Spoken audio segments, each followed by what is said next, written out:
The Born to Win podcast highlights individuals excelling at high levels in their purpose and calling. This podcast is for anyone looking to get ahead in life and willing to take action and reach their full potential. Using Champ's male mentoring model of the 3 E's, education, empowerment, and exposure, it means you too are born to win. I'm born to win. Live. The Jets from Chicago be screaming all that. You are now tuned in to the Born to Win podcast. Champion. What's going on, everybody? Welcome to another Born to Win episode. I am super excited to introduce our next wonderful guest. And I have to read part of her bio just because it's just too phenomenal, right? So our next guest is Constance C.J. Jones. She is the Chief Executive Officer of Noble Network of Charter Schools. I believe in loving people and being kind to people and respecting people. I try to lead like that. When I have my performance reviews, when I get my survey feedback, that's something that tends to come out, is leading from a place of love and compassion. We believe that our kids deserve this much, not this much, but like this much. There's a lot of love embedded in that high bar that we have for our students. We want them. We want them to accomplish big things. We know they can do that. That's what they deserve. Our people just need the opportunity. They just need the door to open. And once that happens, the sky's the limit.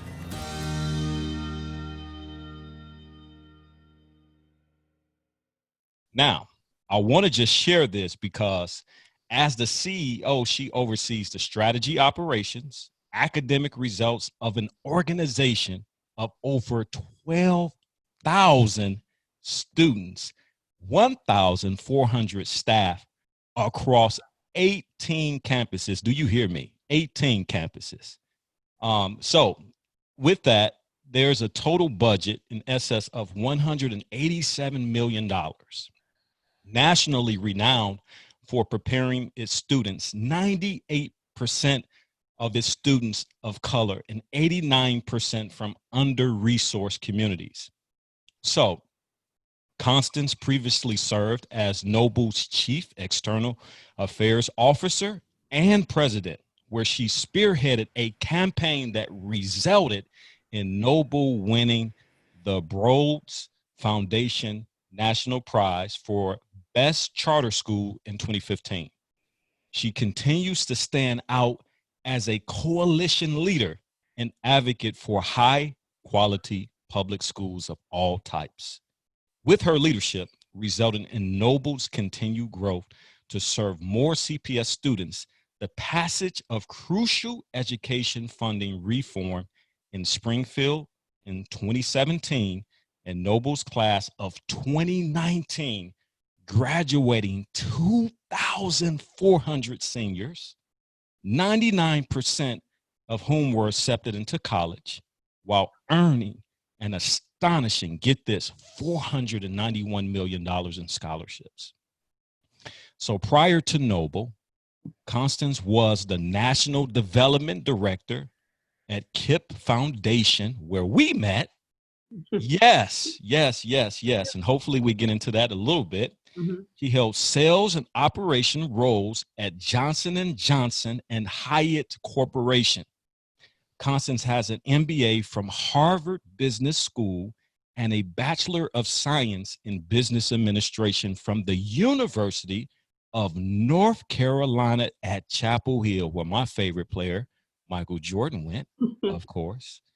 In May 2020, Constance was named one of the most powerful women in Chicago by Chicago Magazine and also made the Crane's 40 under 40 class in 2019. She is the founder of a scholarship at North Carolina Central University for first generation math and science majors in honor of her late father. Constance Jones, again, is a phenomenal leading lady of the world. I want everyone to give her a Born to Win. Welcome, CJ. Welcome to the podcast. How you doing today? You know what? I'm blessed. And if you had read 2 more sentences, I probably would have fallen out of my chair. I get really embarrassed when people do folks like read bios, but I have to remind myself what a blessing it is to do this work. And the bio, hopefully, when done well, is a reflection of the work that's been done. And it just makes me so grateful. So I just thank you so much for the time and for this beautiful breath of fresh air to have this conversation during what is really a tough time in our city and in our country right now. Very tough time. And so, again, I just want to thank you for taking time, because I believe our viewing and listening audience across this world need to hear from our Black leaders who are on the front lines, especially dealing with the next generation. So I know I read the bio, and the bio was very powerful things you've done.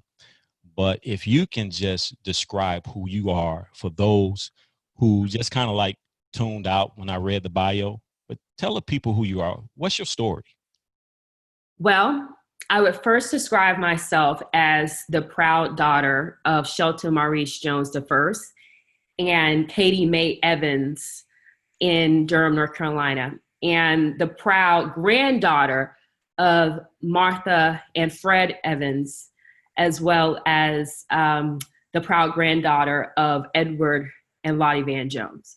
And the reason why I have to bring my family into the picture is because they are totally the reason why I'm here today. They are the reason why I lead with the values that I lead with. They worked so hard for me to have every opportunity that they weren't afforded during their lifetimes and during their time of growing up. My family is incredibly important to me because they have truly defined who I am, and they keep me honest. They keep me grounded, and they keep me focused on doing what is right and necessary for the kids we serve here in Chicago.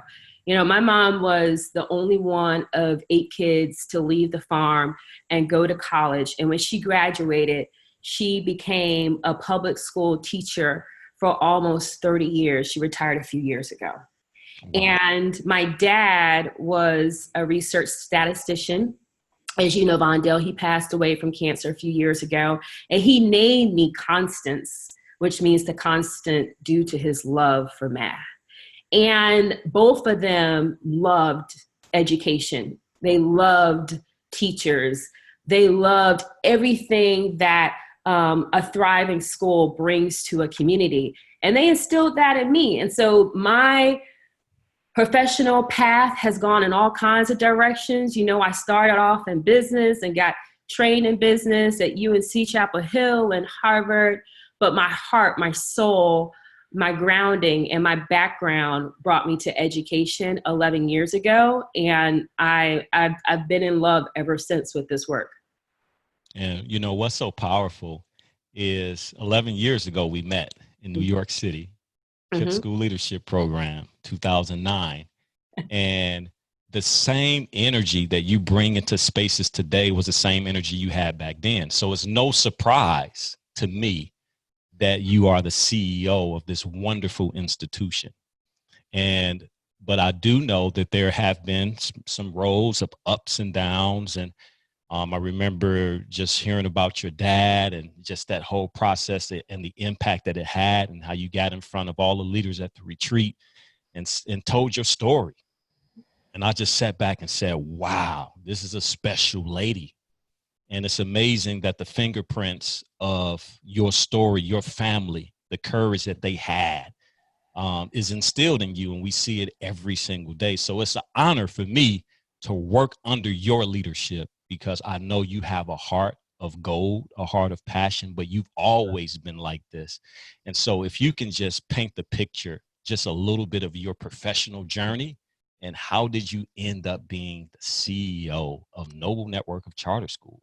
So you got to give me a minute to wipe my nose, because I don't cry first thing, but for some reason my nose starts to cry way before any tears start to fall. So No, thank you. That's really kind of you to say that, Vondale. And I know that you wouldn't say it unless you meant it. And it's interesting to hear you reflect on not being surprised that I'm CEO, because every day I wake up, I feel like I'm still surprised. So for you to have the foresight, 11 years ago, it's not the first time I've heard it. Actually, the woman who hired me, gave me my first job in education, Kelly Wright, who you might remember from KIPP many years ago. She was running the KIPP school leadership programs, and I was working under her, Yes. reporting to Kelly.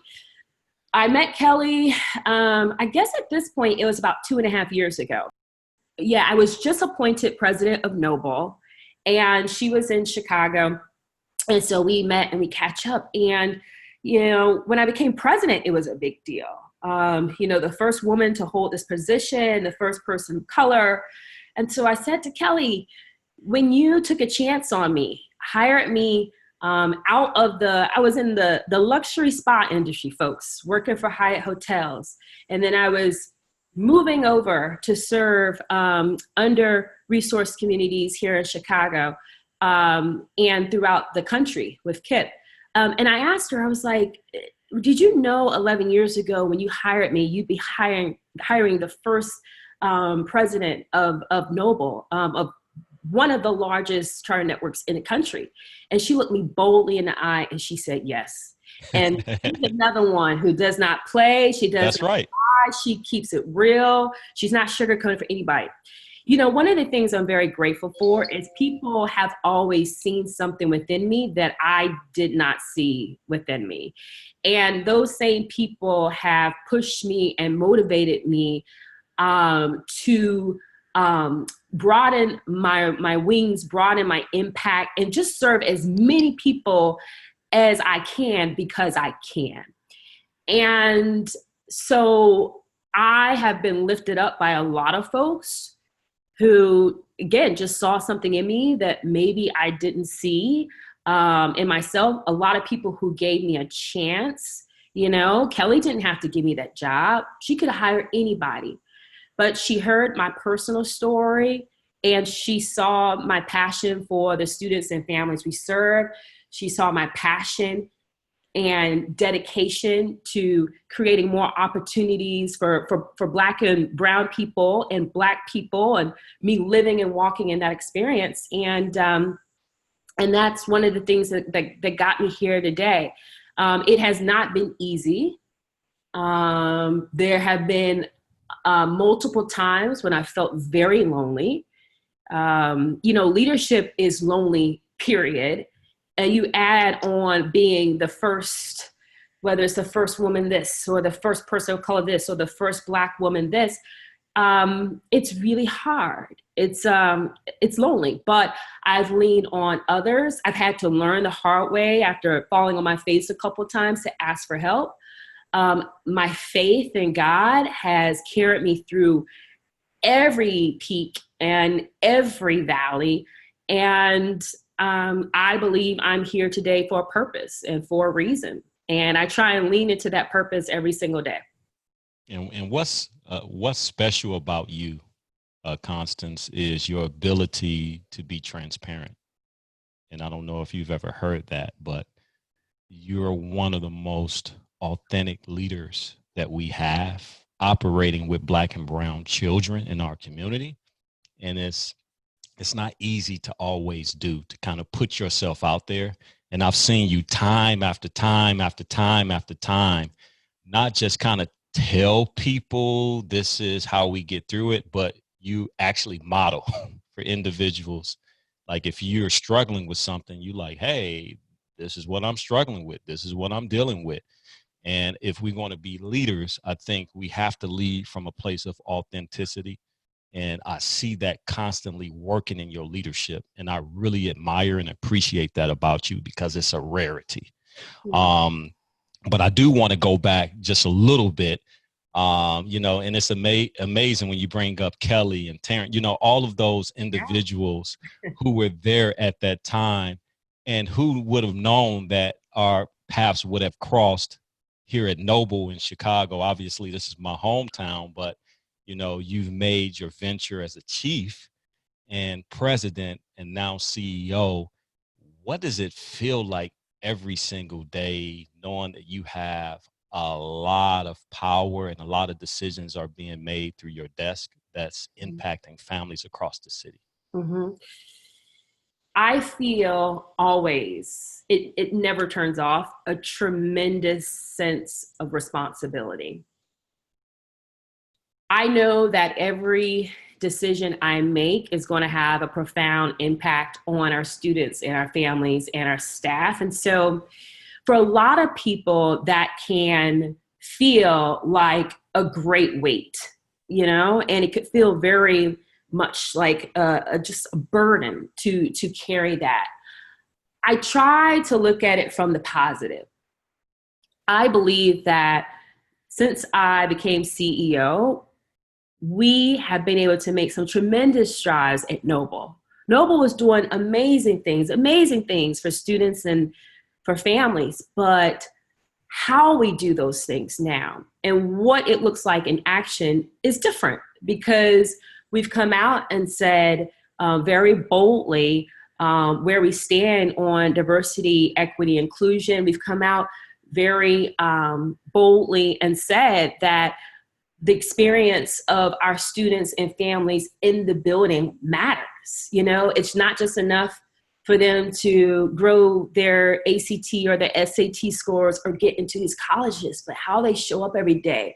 The feeling they have in our buildings, being able to be their authentic selves, as well as our staff, being able to teach and lead authentically, that is important. And so, when I think sometimes about the responsibility and I go down this path of it feeling a little overwhelming, I think about the opportunity. I look at the things that we've been able to do, and I think about the things that are to come. Now, I'll be honest with you.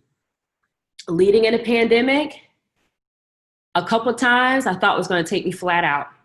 Literally, we say it all the time in education, but it has a different meaning now. I mean, we say that we are truly transforming lives, saving lives, and I believe that.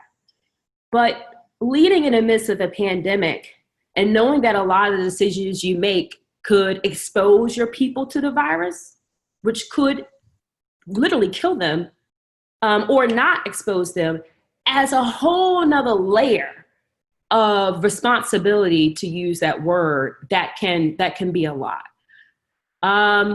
So as simple as it might sound, I trust my gut a lot. And for some people, that's intuition. For some people, that's God. Like it's a lot of things. I know what it is for me when I just feel something telling me to do something or not do something. I've learned to lean into that. And that has been a very important component of my leadership during this time of crisis, trusting my gut and having faith and just doing the best I can. Yep. And I believe in your leadership because you made the decision with all of, I believe, 6,000 laptops, instead of them being picked up, shipped, something like that. Am I right around the ballpark of that number? You're exactly right. 6,000 is almost up to 7,000 right now. So of the close to 13,000 students that we now serve, I'm so grateful for our campus leaders and staff and our teachers who, called our students and are continually checking in with them to make sure they're okay, to make sure they have everything they need for whether it's remote learning or if it's just basic human needs, like what do you need right now? So couldn't have done the work without them, but through that process, we were able to uncover that almost at this point, 7,000 of our kids needed technology. And, it's interesting because, I think about some of our students, some of them might have had a computer in their house, but they had like 4 or 5, siblings or family members who were using that one computer. Exactly. But at Noble, we said, it doesn't matter. If you need a laptop, we're going to send you one. and we're going to send you one free of charge so that you can have access to technology. And we direct ship them to our students' homes, every single one of them, so that they wouldn't have to leave, hopefully, the safety of their home to pick up technology. Because I'm looking, well, first and foremost, to go back, I'm not confused about who we serve. I think about it every single day. I hear stories from our families every single day. And before we got the data showing that Black and brown people were being disproportionately impacted by the coronavirus here in Chicago, literally like over half of the deaths were in the Black community. I mean, I knew going into this, because of the disparities that have existed and continue to exist, that this was going to hurt our people. And I couldn't, well, I should say this, if there was anything I could do to lessen the exposure, then I wanted to do it, to keep our folks from, getting on what I saw, crowded CTA buses and trains to go to our campuses and get laptops. I was like, that was not well in my soul. So I'm grateful that we have a team and so many folks who worked hard for us to pull that off and are continuing working for us to pull that off. Yeah, so one of the things I want to kind of pivot to is just being corporate America, working and now being an educational leader and educational leadership. Mm-hmm. School is in between that, right? So my question is, like, what are the most valuable lessons you learned from your school experience? Mm-hmm. Whether it's elementary school, middle school, high school, college, that you're kind of leaning into now to help inform your leadership? Yeah, I mean, so many lessons. If I go back to when I first became CEO and all of these changes that we made to our policies, all embedded in this belief of diversity, equity, inclusion, and creating a space for the people we serve, whether you're students or staff, to be able to show up as, your authentic self. Going back to that moment, it was a lot of change. It was a lot of dismantling, policies and practices that had been in place for decades.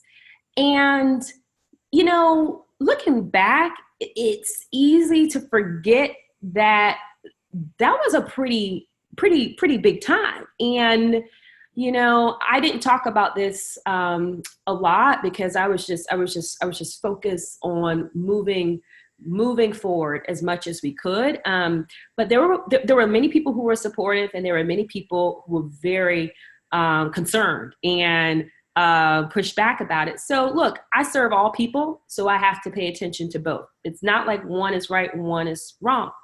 So in terms of my educational training and background, I mean, two things that come to mind.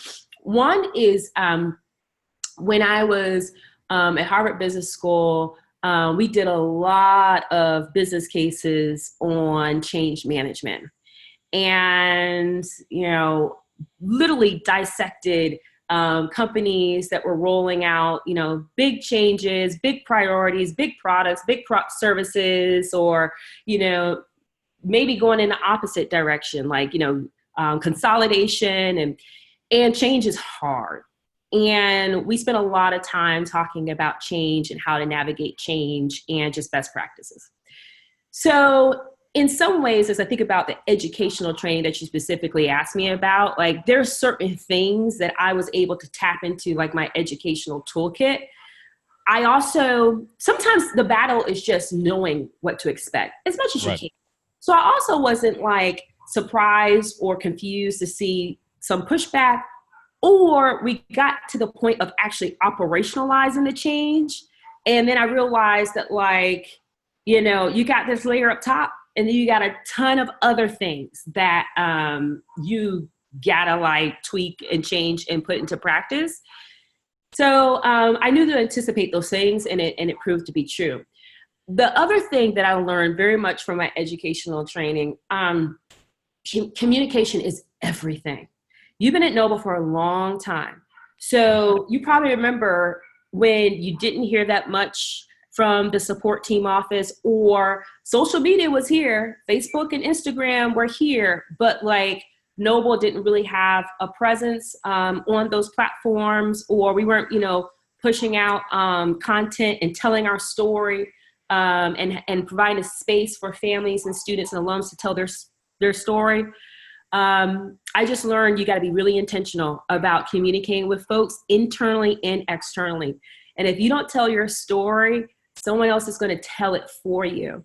And so, and you could do all the work in the world, but if you're not intentional about sharing with, your teachers and staff members and families and alums, the work you're doing, like sometimes it doesn't matter. And so that's something that I learned. And that's very textbook, those two things I mentioned. I mean, but on the communication front, I also realized that sadly, Vondale, as an African-American woman, as a Black woman, I don't get the luxury of people just assuming that I'm doing a great job. I have seen leaders before me just do what they want to do and not really communicate with anybody. And everybody's like, oh, they're looking at the results. They're like, everything's going well, everything's fine. And we just gonna, leave them alone. I don't get that luxury as a Black woman. If I'm not communicating with folks, if I'm not telling the story, then all of a sudden it's like, well, what is going on? And what is she doing? And, if something pops up, it's like a surprise to them versus, no, we've actually been doing this entire time, or we've already thought about this. Yeah. And I want to kind of pause there because I think you just said so much. I don't want it to go over anybody's head because we are in the middle of not only a pandemic, but we've been fighting an epidemic for decades and centuries of our time.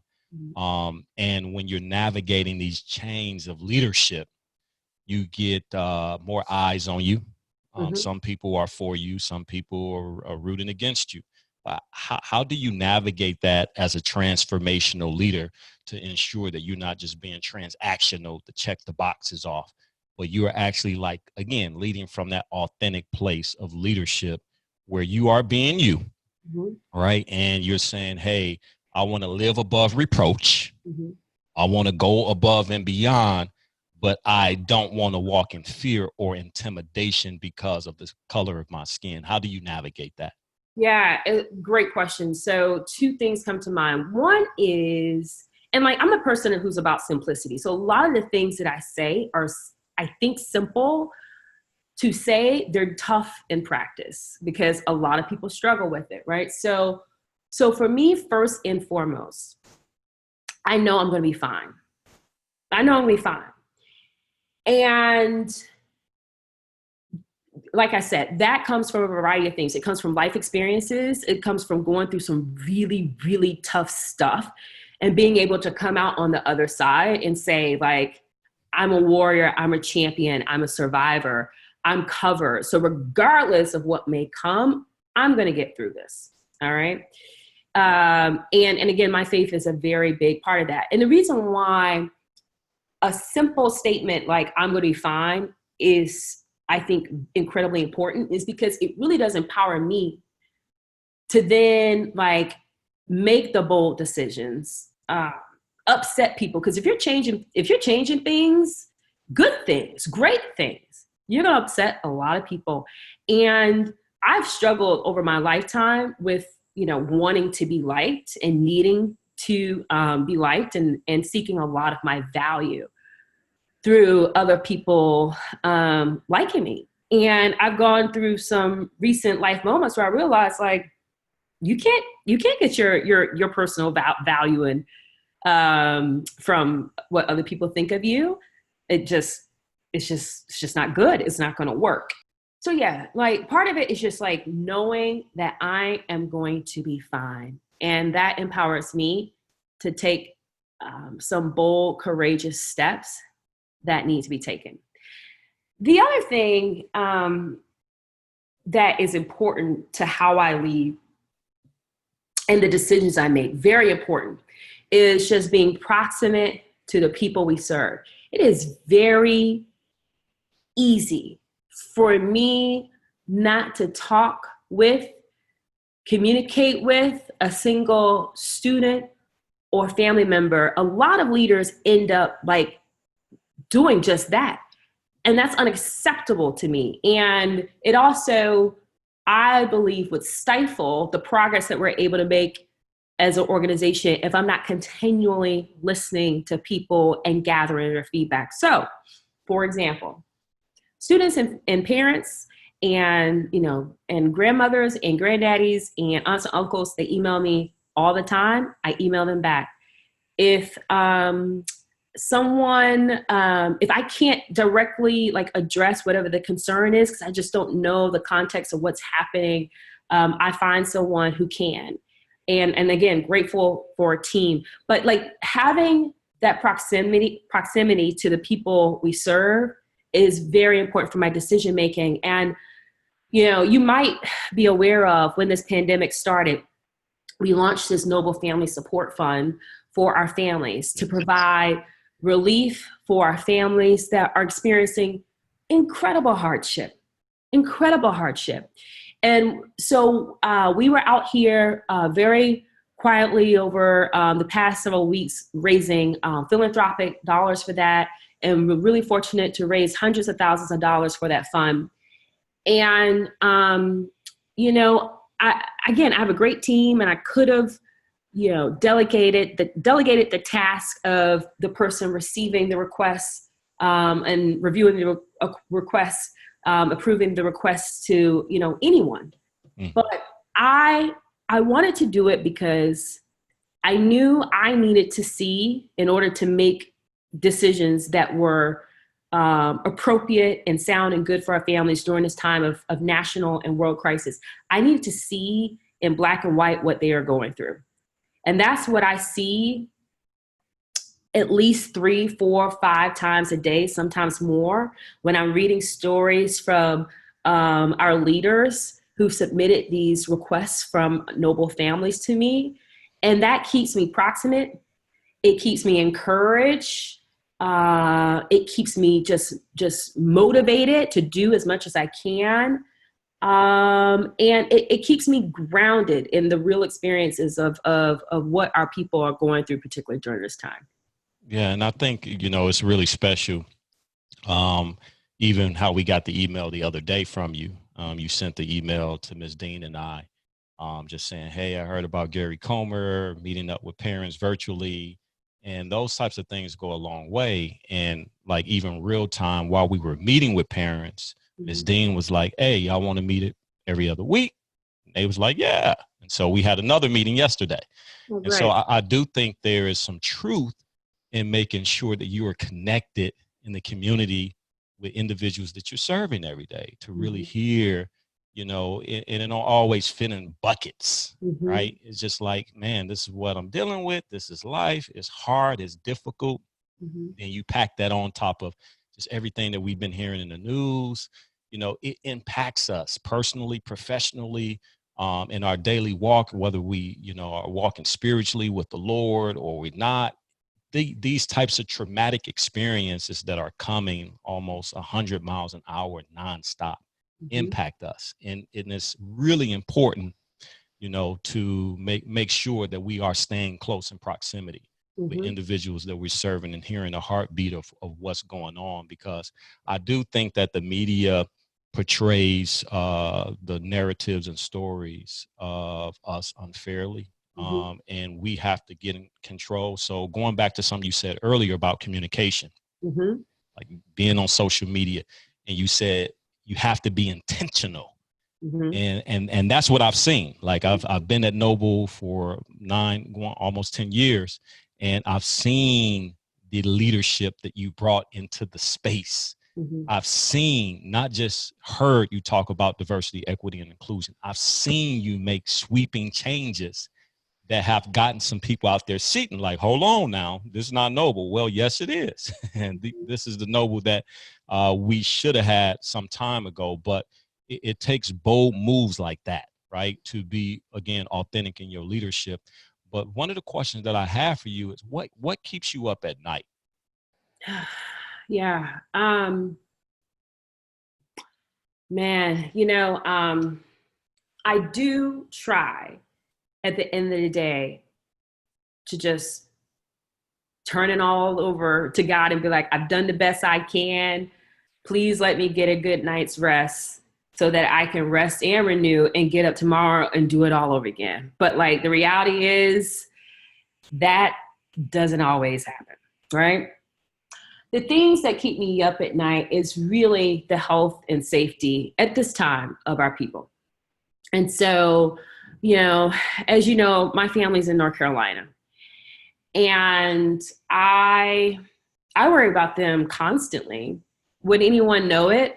No. Sadly, as leaders, people don't ask you those types of things. Or because I don't have a family of my own, immediate family, like a spouse or kids or anything like that, they're like, oh, she's fine. But like, I worry about my mom all the time. I worry about my brother all the time. I worry about my sister. I worry about my 98-year-old grandma. Like, those people are some of the most important people in my life. And, my sister's an essential worker. She restocks shelves at a drugstore. People don't look at me and they think that, but those are my people. And my, sister, is just as exposed as the next person out here. Many of the folks within our noble community who are essential workers. So I'm trying to take care of the noble family essential workers, but yeah, I got one who's super close and dear to my heart as well. So I worry about them. I remember when this pandemic started, a lot of folks were like, girl, you need to go to North Carolina. Like, you're going to be working remotely anyway. But at least, God forbid, if you got sick, like, because it's just me, you be with your family. And I was like, nah, like the captain's got to stay with the ship. Like I got to stay in Chicago and take care of my people.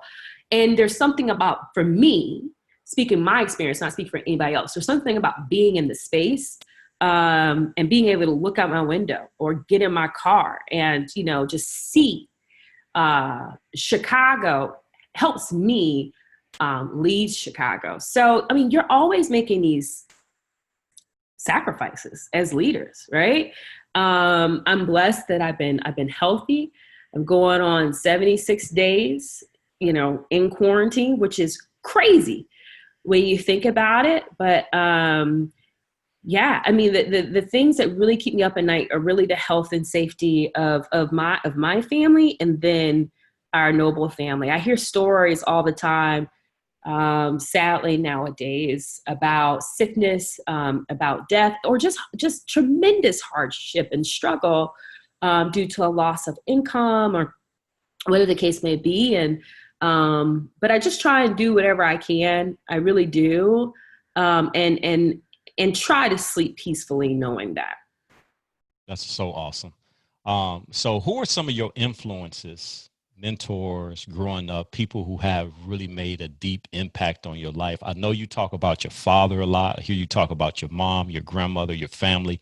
I can tell you really close with your family, but like outside of your family, and you can include some of your family as well, but who are some of your influences or current mentors or past mentors that have impacted you?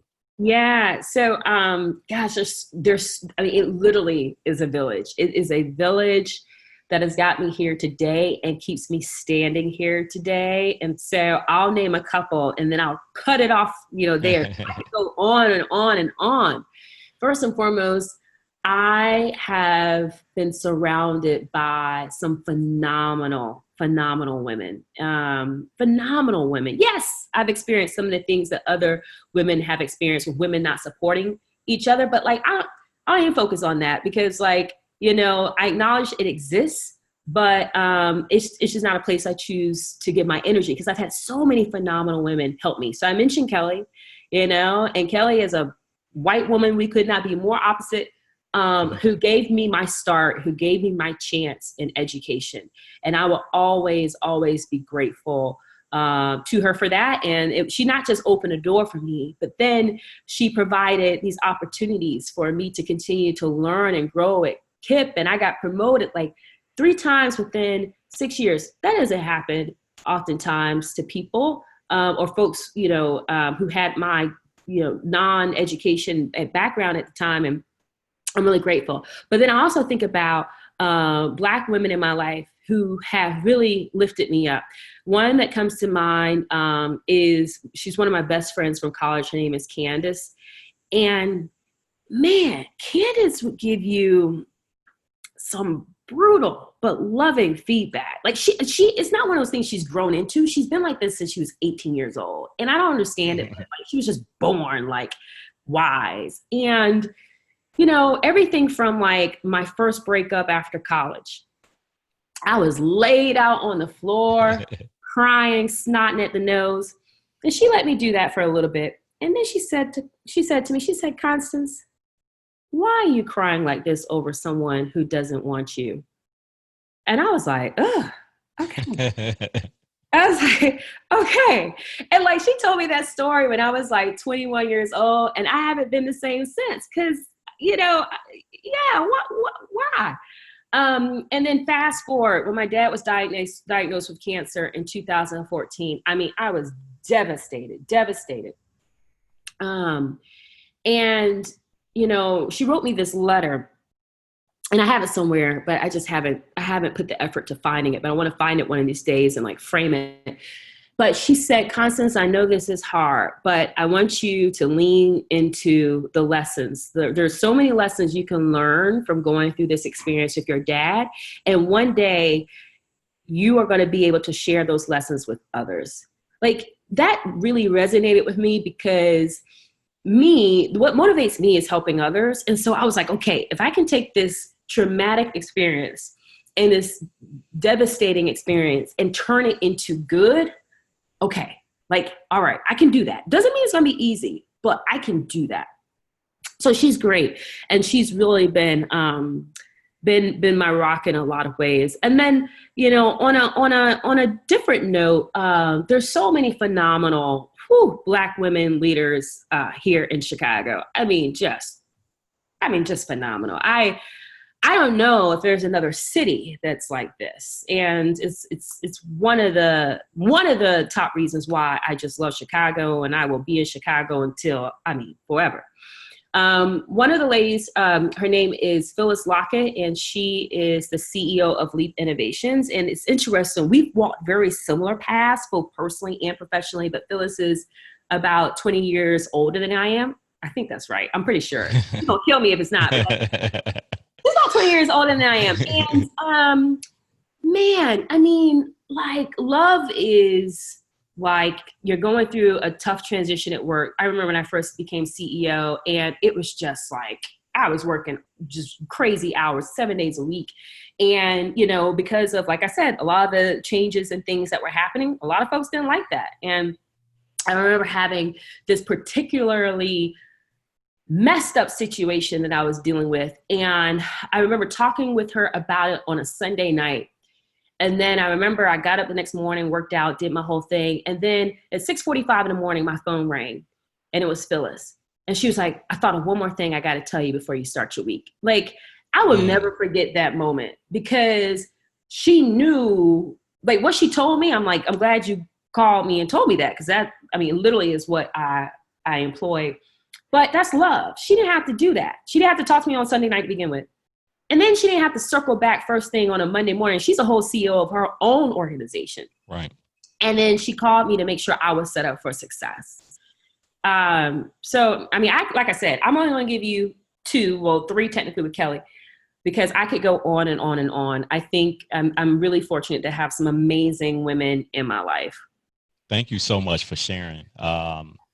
So got another kind of question, different pivot. So what podcast, book, film give you inspiration, give you hope, something that you glean from that you can share with us? Yeah. So I'm going to go in a similar direction, but not all the way. I'm thinking about The Last Dance. And when you said that your favorite player is Michael Jordan, and I went to a whole college because of Michael Jordan growing up. Wow. I was like, oh my, yeah. Big Michael Jordan fan like me, huh?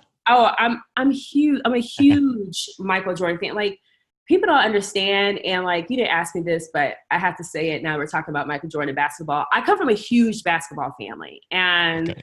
I am literally on my dad's side, like the only woman who didn't play basketball, and all the guys played basketball. And you're like, why did you play basketball?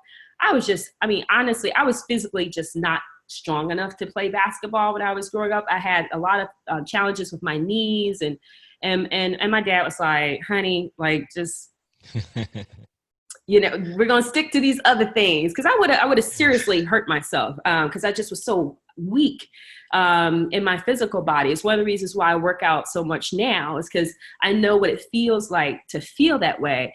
And I just never want to feel physically weak in my body again.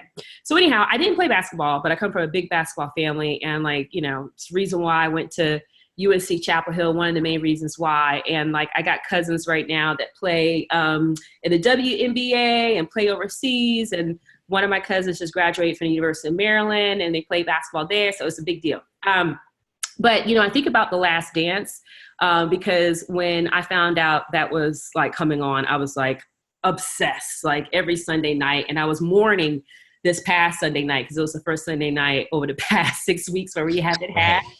Yes. But like Michael Jordan was dropping so many nuggets during that series. I mean, literally, I was just like posting on my Instagram and stuff like that. I mean, yes, I know he might have rubbed a few people the wrong way, and like a few people thought he was arrogant and cocky, but he just dropped so many like leadership nuggets. And he talked about how like, winning has a cost. And, I'm not even trying to regurgitate all of them. I will say this because I remember this moment. So when the series ended at this point a week and a half ago, I don't know if you remember this, Vondale, but he ended by talking about hope. Do you remember that? Yes. And it threw me. It threw me a little bit because I was like, how did we end up at hope? But it shouldn't have thrown me because when I think about the state of the world right now, when I think about what we're seeing in Chicago, when I think about what we're seeing in Minneapolis right now, I mean, if we don't have hope, then like, what do we have? And it doesn't mean it's going to be easy. It doesn't mean the solutions are going to come just like right away. But like without hope, like what can we do? And so I just thought it was fascinating that at the end of this series, and after all the nuggets he's dropped and all the lessons that have been learned, he talked about hope. And I was like, wow, there's a lot to be said there. So I thought it was pretty powerful. Yeah, I love The Last Dance. Every bit of it. I've gone back and watched different episodes a couple times. And you're right. It's just so many lessons. And especially to hear firsthand from Michael Jordan and not so much just like the videos and we know what he did on the court, but then for him to be able to reflect, and look back and say, oh, that's what I was thinking then. This is why this happened.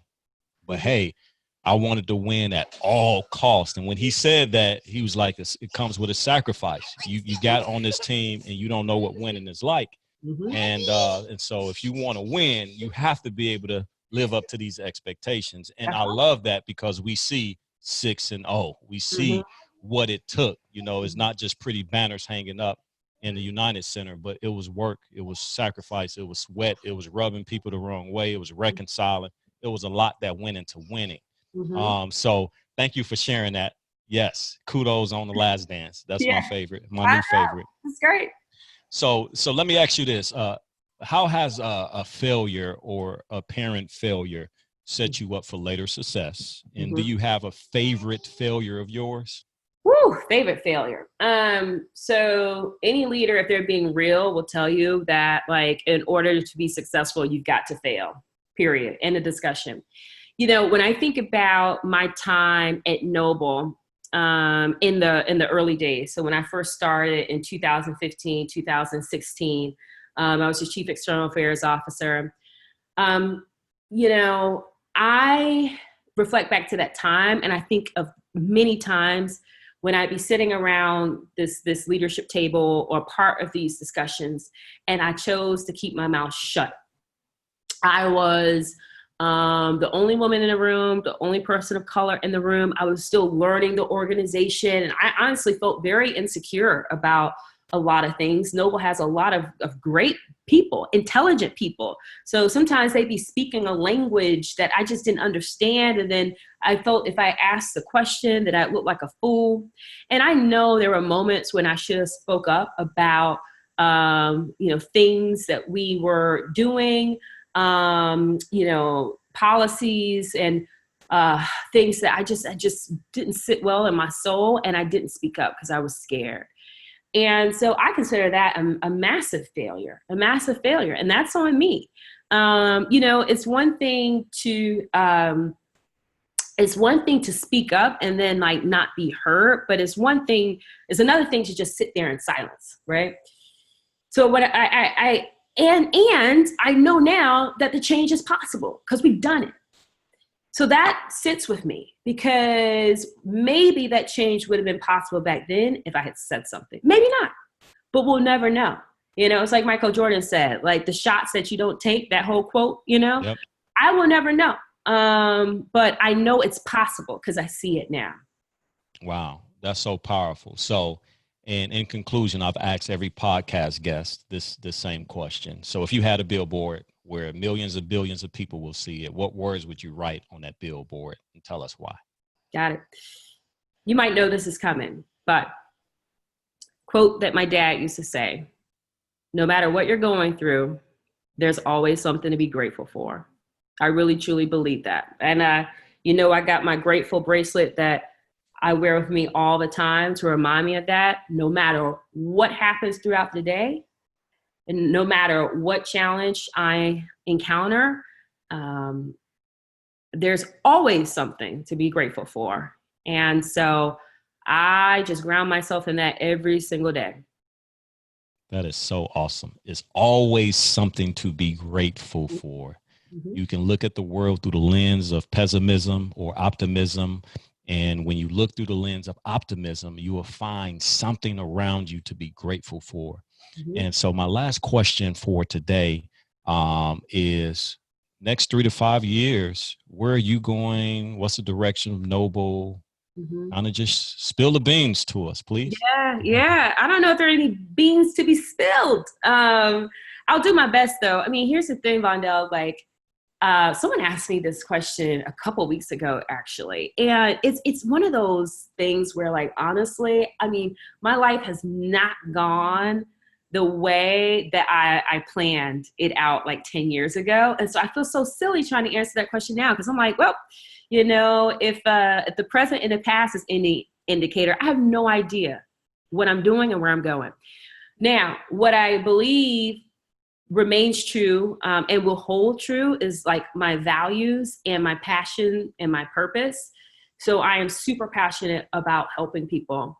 I'm super passionate about helping kids accomplish their wildest dreams, whatever that might be. I'm super passionate about social justice. I'm super passionate about the Black experience. I'm super passionate about the brown experience. I believe that as a country, as a society, we have to get better. I am sick and tired of the murders that we're seeing in the country. What keeps me up at night? So George Floyd kept me up at night last night. I mean, I just could not get him off of my mind. So I believe that my purpose and, within that intertwined Noble, since you mentioned, the future for Noble as well, will be aligned with those passions. This has been a Born to Win podcast session with the great Constance Jones. Thank you so much for tuning in. We really appreciate your presence. Any last words? Yeah. So a little birdie told me that you have a big birthday coming up soon, right? Yes, Saturday. Yeah. Well, happy birthday, Vondale. I mean, you'll be 40 years old, right? Yep. Okay for me to say that? Yeah. Yep. I mean, my goodness. You're the same, today as you were yesterday, and, blessed hundreds, thousands of lives, and just appreciate your service and looking forward to seeing you step into this next decade and chapter of your life. So happy birthday to you. Thank you so much. All right. This Born to Win, and you tuning in. I'm born to win, live. The Jets from Chicago be screaming all that. You are now tuned in to the Born to Win podcast. Champion. Thank you for listening to the Born to Win podcast. Would you consider making a donation to Champs? We are looking to provide senior class care packages and other essential items like food, hygiene, and toiletries for the families of our Champs mentees. You can donate via Cash App at $Champs Mentoring or PayPal at paypal.me/Champs Mentoring. Or you can always visit our webpage, champsmentoring.com, and click on the donate button. Thank you.